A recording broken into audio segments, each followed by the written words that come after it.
Before the presidential elections in Iran earlier this year, we made a short film about our experiences in Serbia during the 1990s and the important role the elections in the year 2000 played in bringing to an end the authoritarian rule of Slobodan Milosevic.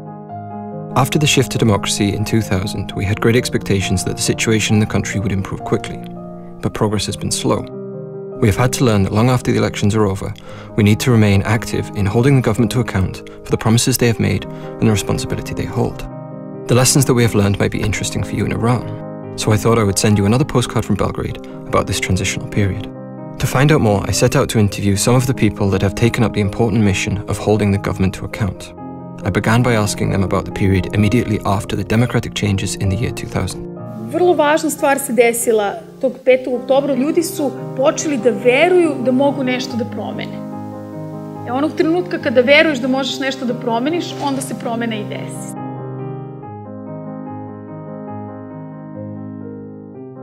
U toj situaciji, nakon promene vlasti koja nužno unosi elemente haosa i gde je pomešano jako mnogo i osjećanja i težnji raznih artikulisanih i neartikulisanih društvenih grupa.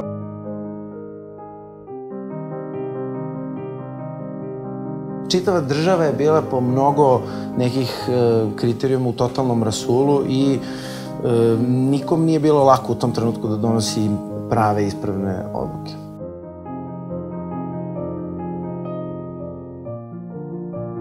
Razočarenje je usledilo nedugo nakon smene Miloševića, kada su ljudi shvatili da neće sve preko noći što je bilo crno postati roze. Puno ljudi, većina čak, je mislila da je smena Miloševića rešenje problema. Smena Miloševića je bila nulti korak, a ne cilj. I to je ono što su ljudi puno pogrešno shvatali. Ja ni dan danas ne razumem zašto su ljudi toliko velike nade polagali da ćemo mi za godinu ili za dve da se potpuno izvučemo. Tako da je to iluzija s kojom su oni morali vrlo brzo, mislim na većinu ljudi u Srbiji, da se suoče, a to je da nema bogaćenja preko noći, bar ne za većinu stanovništva.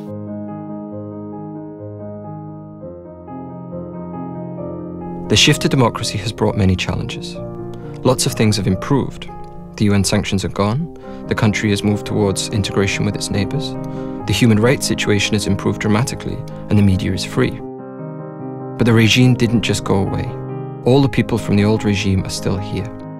Tokom Miloševićeve vladavine, znači tokom 90. godina, policija, vojska, službe su predstavljali instrument u rukama autoritarnog režima. To možemo da kažemo da je to neka organizaciona kultura koja ide sa tim institucijama i koja preživljava pad režima i posle ugrožava dalji razvoj demokratije.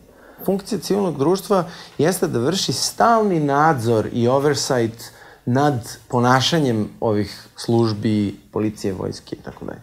I da ukazuje i kritički posmatra svako eventualno kršenje zakona, ljudskih prava, međunarodnog prava i tako dalje. I bude onaj watchdog koji će u svako doba dana, uvek šta god da se desi, da reaguje ukoliko je to neophodno. Another important issue is that public institutions don't function as they should. Parlament u kojem bi trebalo da sede predstavnici građana, koji su nosioci suvereniteta u jednoj državi, u Srbiji prosto ne vrši svoju funkciju. Na putu ka promeni izbornog zakonodavstva, na način na koji mi smatramo da izborno zakonodavstvo treba da se menja, nailazimo svakodnevno na brojne prepreke, pre svega na otpor političkih partija. Zato što snaženje građana istovremeno znači slabljenje uticaja političkih partija. Bilo je entuzijazma da se zaista neke stvari urede i tada smo po prvi put dobili ideju da se, recimo, reguliše sukob interesa, formiranje antikorupcijski savet vlade Srbije, uspostavljeni su neki antikorupcijski timovi u 20-ak gradova Srbije koji su sprovodili nekakve istrage, kojima se ljudi obraćali.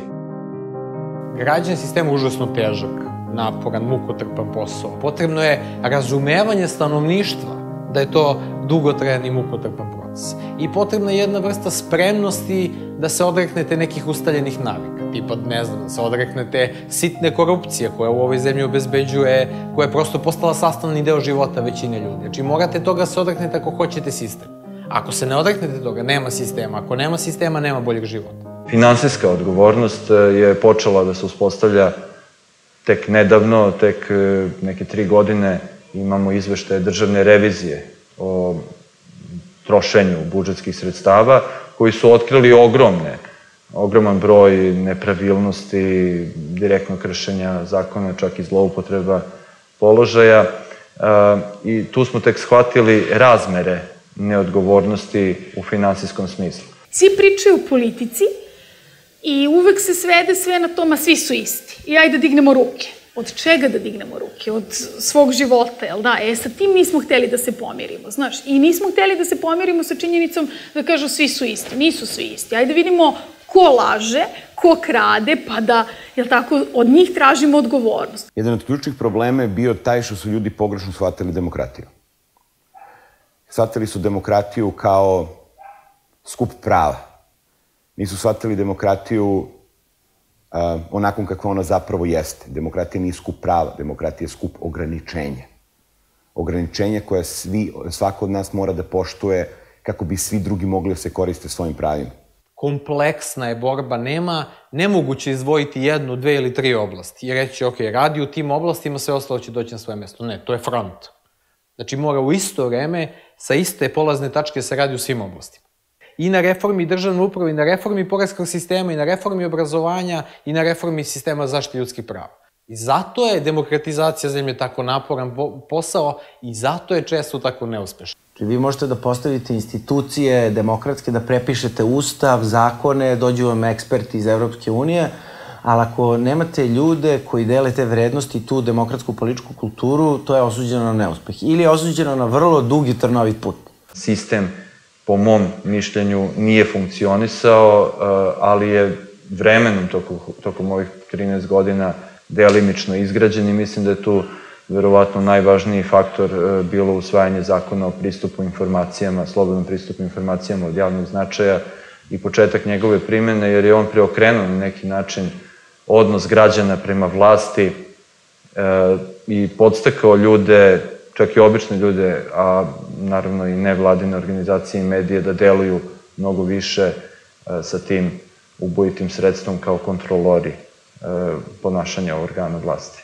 Država, budžet, političari, vlada, to je tamo negde. A mi građani smo ovde i ne pitamo se ni za šta. I to je u stvari jedan ogroman konflikt u našoj zemlji i to je problem tranzicije. To je da ih motivišeš i naučiš da i tekako se pitaju o svemu tome, o državi, o funkcionisanju, o budžetu, o vladi, o odlukama. I taj spoj je negde odgovornosti civilnog društva, ali i političke elite. So the lesson we have learned in Serbia is that the state will not fix itself, and that neither the politicians nor the institutions can be relied upon to think or act in the interests of the citizens all of the time. If we want a democratic system that really works for us, then we, the citizens, must get involved in the process ourselves. We can start local discussions about what our communities need, and we can invite the politicians to join us. We don't have to wait for the next election to tell them what are the issues that are important to us. That is something we need to do all of the time.